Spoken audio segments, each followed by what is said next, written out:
It's time for Mid-South Viewpoint. Hi, I'm Byron Tyler. Glad you could join us on this edition of our program. I have Herb Hodges in the studio with us today. Herb was born back in 1934 in Fort Smith, Arkansas. He has been on our Mid-South Viewpoint program in the past. Been a little time since you've been in the studio, Herb. Always good to see you. Thank you. And it's good to be back, and I appreciate the testimony about the old man. Well, you know, I was looking at your bio, and I guess I didn't realize that you grew up in Fort Smith, Arkansas. Yes. I was born in Fort Smith, raised in Fayetteville. Okay. So Razorback country. I was fixing to ask you, was there any, I've got bacon juice in my veins. Okay, I was just wondering if that was the case. But the first time you and I met, you were pastoring Cherokee Baptist Church in Memphis. And, of course, you've pastored many churches over your career. And kind of want to back up a little bit as we talk about those early days of your ministry and where your family, as you mentioned, Fayetteville, Arkansas, is where you grew up, born in Fort Smith. What was your family environment like growing up? Moral, kind, gracious, good, but not Christian. They professed Christianity, but there was no evidence of knowing Jesus. They were church members. They had been sprinkled and immersed, but there was no evidence of knowing Christ. And I was raised in that atmosphere, and I was a pretty renegade sinner. As sin developed, depravity was expressed, it became extravagant. And then when God arrested me, which is exactly the word that is used of Paul in Philippians 3, I was arrested. In other words, God put the long arm of love and the long arm of law and closed on him and dragged him off to the cell of grace, put him in the jail of grace, and he lived the rest of his life there. The same is true of me. What type of work did your father do? He was an orderly at the Veterans Hospital in Fayetteville for 45 years, and very quiet, gentle man, and never had a great relationship with my father until he became a Christian. I led him to Christ myself, but he was already 60, in the middle 60s when I led him to Christ. He lived to be 86, so we had 20 great years of friendship and faith together, which we never had before. So growing up, there was a strained relationship? No, it was not strained. He was too gentle for anything to be strained. There just was no open avenue of communication and awareness and relationship. And we respected each other, but there was never any great avenue of communication between us. Do you remember the first time that you clearly understood the gospel of Christ? Yes. I had heard it and had even memorized key passages, the Romans Road, things like that, the Ephesians 2 statement, things like that, but they never were real to me. They were rote memory things that I memorized basically for awards in Sunday school and things like that, and it never occurred to me there was to be anything beyond just the mental concession to those things. And then when I was in my 17th year of life, I met a boy who was a year younger than I, who was a walking, talking, loving, gentle, genuine Jesus. And I remember I was on the side of the swimming pool in Fayetteville, Arkansas, hot summer day, scorching hot, just overrun with kids, and I was a hellion, and so I said something. I took God's name in vain, coupled it with a damn, and thought I was very clever, and laughed at what I had said that was clever, and dived into the water. But when I came back out, he was standing at the pool at the edge. He just put his hand, I just thought he was helping me out of the water. We closed hands like this. He pulled me up, but he wouldn't let go of my hand. He just drew it right up to the hollow of his chest. And when I got enough water from flowing out into my eyes out of the way, he looked into my face less than a foot away, and he, in the most gentle statement I've ever heard, he said, "Herb, do you know you just damned the only person who ever loved you enough to die for you?" And I laughed and jerked my hand away like I thought that was supposed to be a joke, but that became a sledgehammer in my heart. I carried it, is this something, for 9 months. it was like an exploding reality in me. And then on my 18th birthday, a man told me how to be saved. And it was like plucking ripe fruit. If he hadn't, somebody else would have come along that day because God had readied me to the point of ready. Well, Herb, it was not too long after that time on your 18th birthday when you trusted Christ that you sensed a call in your life to preach the gospel of Christ. Yes. Was that intimidating? Were you afraid of that call? Were there reservations associated with that call? Well, Byron, I think it came simultaneous with my conversion, just like often happens. When Paul said, "What would you have me to do?" And the very moment he met Christ. So it comes simultaneously many times with the conversion. A lot depends on the quality and kind of conversion you had. If it's passive and you're a passive person, it's not likely to be a dynamic call to attend it. But I'm not a passive person. And the dynamism of the call was correspondent to the aggressiveness of the person. And God tamed me on the spot, and there wasn't any issue. I fought the call for 3 months because I did not believe I could do it. I just simply informed God, I think you put your finger on the wrong shoulder in this case. I can't do that. And then I realized he doesn't call people because of their ability. He calls them in spite of their disability because he wants to be their ability.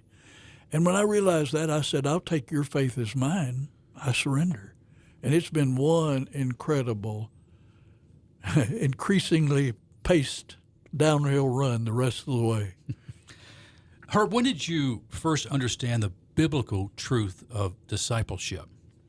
It wasn't early on. It was a developing thing, and then I began to realize when somebody began to articulate this, and I do not remember who that was, and it wasn't an incredibly massive, systematic statement of it.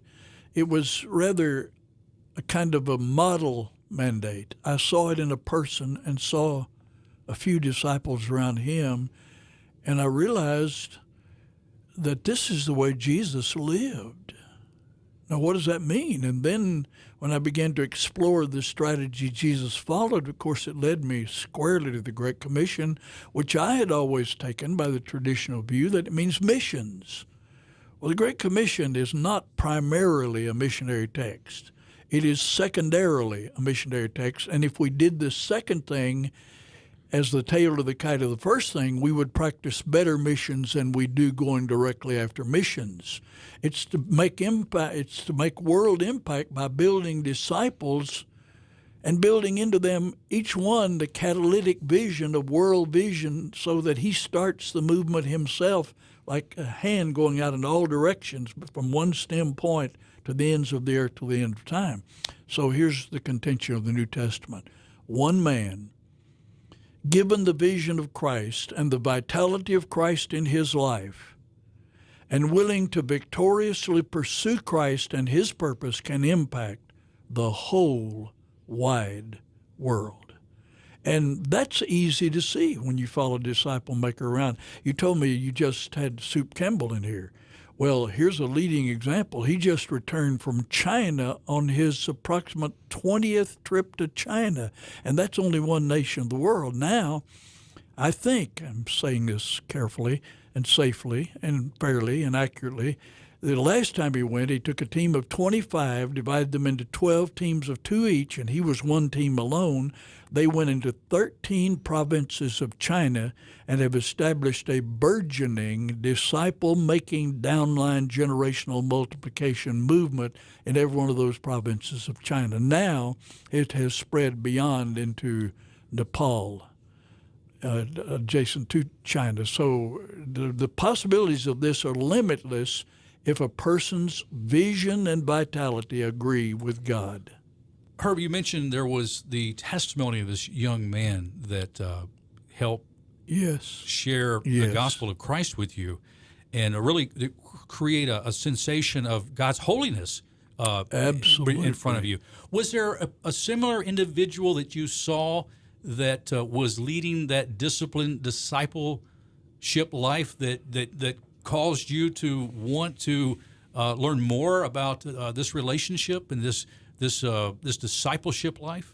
No, I don't think there was a given model such as there was in my conversion. But the model in my conversion, the first prayer meeting I ever attended as Christian was in this man's living room. We were 18-year-olds. And his family just abandoned the house to all the 18-year-olds who came in, and we were there until early evening, 7 o'clock till about midnight. So the first prayer meeting I ever attended was one birth thing where I saw the momentum, the motivation, the running track. I saw men walking with this dynamically.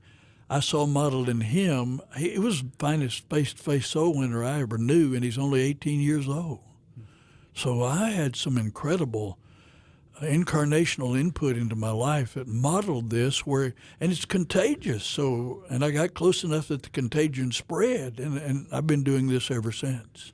And here's what I say: when I get to heaven, Bob Biney is going to be one shocked guy, because everybody that I influenced for Christ is going to line up behind me. And when they call his name, he's going to come. Then I think Jesus will say, "Now, Mr. Biney, turn around and look behind you." He's going to be shocked out of his boots.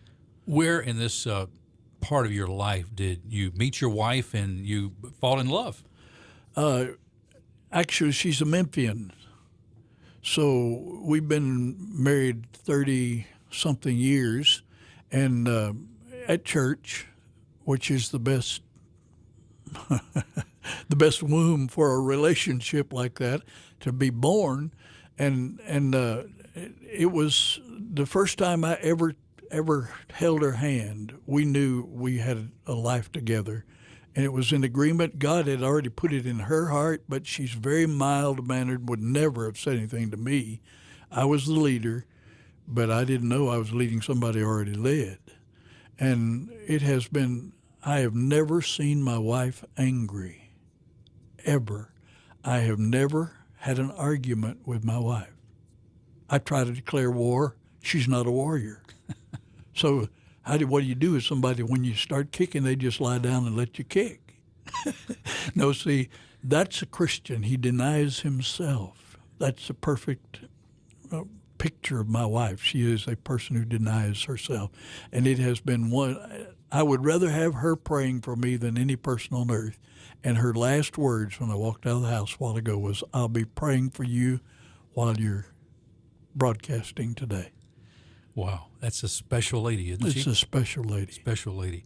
Well, Herb, what are the non-negotiables when it pertains to growing in our journey with Christ?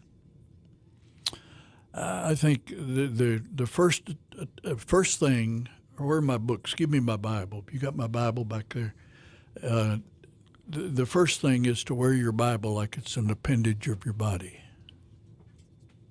In other words, adhere it to you like it is the most precious, tangible possession I own on earth. This is one of my Bibles. This one has been, simply because it's small, easy to negotiate, it's flexible, I carry it anywhere in the world. But I carry another one. Get me the little black one, Don, out of there. I want them to I want them to see an idea. This is my little disciple maker's Bible. Now, I want you to watch carefully. I didn't know what I was getting when I got this book. I found it in a bookstore and bought it. Here's the page of the text, and here's a blank page. This now has 60 disciple-making studies in it. And this is just one Bible of many that I use. For example, there's another one. See, they're just scattered through the pages. It's like this. And what you see here, the text is over here. The outline and the illustrations are up here. And so all I really have to carry when I go, I mean, this is heart-written. It's written on the fleshly tables of the heart. But in order to assist my aging and decaying memory, I take this Bible with all those notes in it, and I don't only preach for cash anymore. I have come to use notes. So it's been one fun run. I simply remind myself that fun is the first syllable in the word funeral. So I'm on my way to the downward western slope and don't mind at all. I'm anxious to see the veil part. I want to see all that crew on the other side and the people that have been influenced, and I want to knock a big enough hole that a bunch of people can come through. Amen. Okay, so non-negotiables, first of all, is the Bible. The Bible. Prayer, of course, which I think the best way to pray is to get a word from God, paraphrase it in your own words, and feed it back to Him with thanksgiving and praise and honor, and ask Him to incarnate it or enflesh it in your life. So the Bible, prayer, vision. What you see is what you will be. What you behold is what you will become. You cannot become what you can't behold or you don't behold. You can't be what you don't see. So the most important thing in your life is seeing God, and I'm talking about spiritual, intuitive vision where you, in effect, can say, I have seen God. Now, any spiritual person will know what that means. It's not organic sight. It's deeper than that. The same thing is true of the concept of total world impact. Now, those are three key words, capital T, capital W, capital I. Total world, and total world impact. And impact is what you have when two jets collide at high speed in midair. That's impact. I believe He expects shattering impact to come out of every Christian to the ends of the earth in reverberating cycle to the ends of the earth till the end of time. Any Christian, and a person who's not doing that is not really agreeing with Jesus, because He said all nations. And that means plural impact, but extensive impact to all nations to the ends of the earth and the end of time. So it's gigantic. Herb, you mentioned those three things as we look at non-negotiables: the Bible, prayer, vision. What would be the fourth element? Well, the vision means you get on your heart what God has on His heart by seeing things from His point of view. That's what vision is. It's not simply getting an idea about a ministry and formulating your own vision for it. No, it's agreeing with God. The only ministry that's really going to count is the ministry that begins with God and enlists somebody that will agree with Him, and then their action is joint and cooperative the rest of the way. And so there's total world. So here's my goal. It's to have influential, burgeoning, disciple-making impact in every nation on earth. I mentioned Soup Campbell. Well, where hasn't he been now? When I met him 26 years ago, he was a blank sheet of paper. But born again, and thus ready, whether he knew it or not.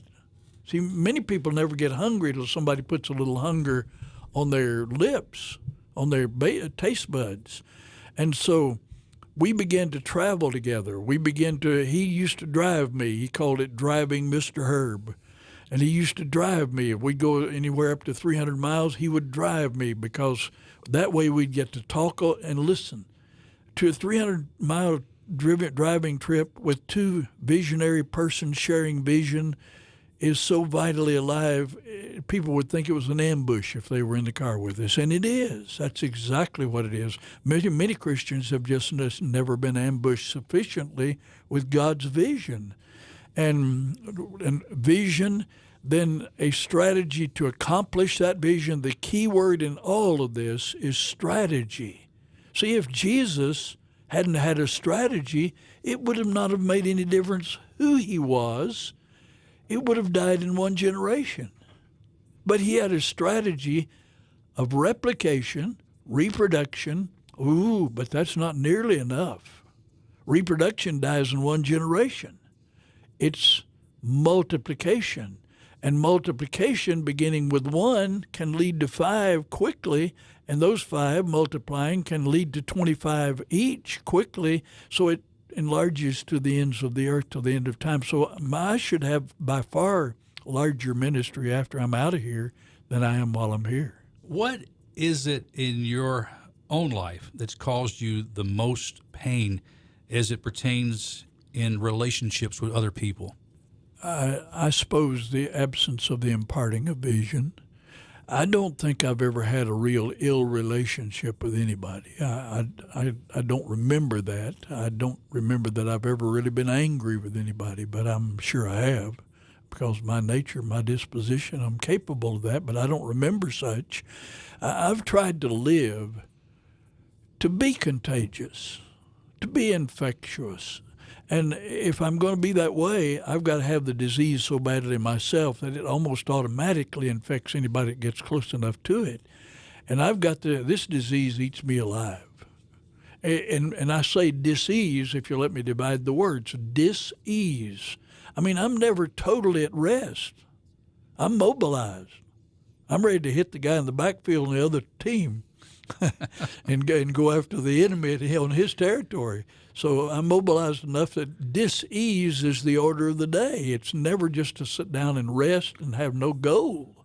It's to rest in him, and he's always on the move strategically. Herb, you've traveled to many countries in the world. Where have you found some of the greatest fruit of your ministry or as a result of your ministry? Africa is the ripest continent on earth today. Africa and Asia. South America is really alive. But they're far more advanced than these other places because they've had a history of missionaries. See, in the Western world, South America is close up, like Central America. So you would expect a flood, a spate of missionaries, and that's exactly what you've got. It's like the fields are white unto harvest, but there are harvesters everywhere there. But you go to some of these places, and a harvest does not wait. It rots if it's not reaped. So we've got to go after these. The hottest space places on earth now are Asia and Africa, and we must capitalize that now. Africa is almost being raped by religion and twisted religion, distorted religion, false religion. It's almost being raped, but they're so open. When somebody shows them interest, they yield to it. Well, we've got to capitalize that while the iron's hot. And that means we go after it now. So we need to see, it's my personal conviction, Byron, that every church ought to be a training institute, and the church I attend should have at least 100 trained teams who know how to impact the world to set in motion a burgeoning disciple-making movement that will impact that culture long after the team has departed. And this can be done. You give me a team knowing what it's doing, like the Soup Campbell type. And we've got floods of them. But give me a team like that. Go into a culture overseas, give us Monday through Saturday noon, and teach every day from 8 in the morning till 11 at night, or at least until 5:30 at night, and then have an evangelistic service. If we cannot be used of God to change the direction, leadership, mind of those leaders and pastors and church members that come to those meetings, then we don't know what we're doing. I've never seen it fail. Knowing what you know now, Herb, what would you do different as starting out as that 18-year-old young man? Oh, my. I would give up the self-attentive struggle much more quickly. It's worthless, but the nature of the flesh is to improve itself. So it compounds the problem by focus on the problem. I'm trying to get rid of these problems. Well, the best way to fester is to pick at the problem. The best way to overcome, listen, you do not overcome sin by fighting it. You overcome sin by replacing it. That's what Jesus came in for. He came in to swell up big enough in you that he pushes everything else out. And that's what being a Christian is all about. But we've displaced it with decent church going and passive pew potatoes sitting in a church building. That's tragic. If I'm addressing such a person now, do yourself a favor. Get your eyes on Jesus and ask him to wake you up, to get in on the strategy of his world impact, and it can begin with you. No, that's somebody else. Not the person on either side or your pastor or your church. You As simple as you are, as innocent as you are, as ignorant as you may think you are, yes, it can begin with you if you're available. See, he doesn't require your ability, he requires your availability, and he'll do the rest. When you think about your own personal limitations, shortcomings, lack of ability, as it pertains to God doing his kingdom work, how have you seen him override those obstacles in your own life to do great things? Here's the illustration I tend to use, that as Jesus saves you through justification, the first key doctrine of your salvation, God imposes his righteous Son over you as a wicked sinner. And God, from that point on, for the sake of your eternal salvation, never sees the sinfulness underneath the covering of his Son. However, God is not going to take you to heaven on the basis of a bookkeeping transaction alone. That makes you acceptable there. He steps underneath that covering and sees all that iniquity. The word iniquity means distortedness, twistedness. It's like taking a soda straw and bending it out of shape so that nothing can flow through it. Well, that's the condition of man when Jesus gets hold of him. See, he wants a straight channel so he can flow through that person like water passing through a pipe. And when water passes through a pipe, it gets the pipe thoroughly wet. So the person through whom Jesus passes gets the advantage of his passage. But the destination of that water is not the pipe. It's flowing through the pipe on its way to somebody else. So you have to have the pipe moving always with somebody in front of you all the time and ready to just let him pour the rivers of living water out through you as he said he would do. It's fun. You have a website. It's herbhodges.com. And also want to let people know about another website, 2tim22.net. Just the number 2, TIM22.net. And there's also resources there from some of your Bible studies and discipleship with other men that are available to listen to and glean from. So I hope our friends will take advantage of that. Herb, of course, you have written numerous books. The book that is really the platform, I think, for your ministry is it's the flagship book. The flagship book is Tally Ho the Fox, and that book is available, I'm assuming, online? No. Well, you could order it online, but the best thing to do is order it directly from our home, from my email address. Okay, give it to us. HERB, my first name, SLM, that represents Spiritual Life Ministries, at mindspring, MINDSPRING.com. We generally, when a person orders it for use in making disciples, will give a discount. It's only $7.95 to begin with, which is a very reasonable cost compared to other books of similar size and purpose on the market. And we want to make it available where it's usable to you. So if you have a problem with any of that, we've given away about as many as we've sold, and we're not interested in making money, and God has filled the coffers, so we don't have to worry about that. So we would just encourage you to use this. And while we're closing, Byron, I want to say to you personally how much I appreciate, I can hardly say this, it's because it's emotional to me. I listen to this broadcast while I'm driving, traveling as often as I can, and the sheer majesty of your person orchestrating all of this and putting it all together is so commendable. I cannot adequately commend you. And I mean that earnestly, and you'll take it that way. You know that I mean that earnestly.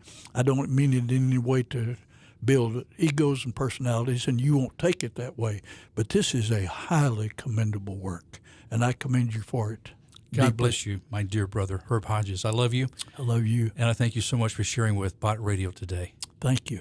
Friends, that's all the time we have on this edition of Mid-South Viewpoint. Thanks for stopping by. I'm Byron Tyler. Hey, we'll talk to you next time. Bye-bye.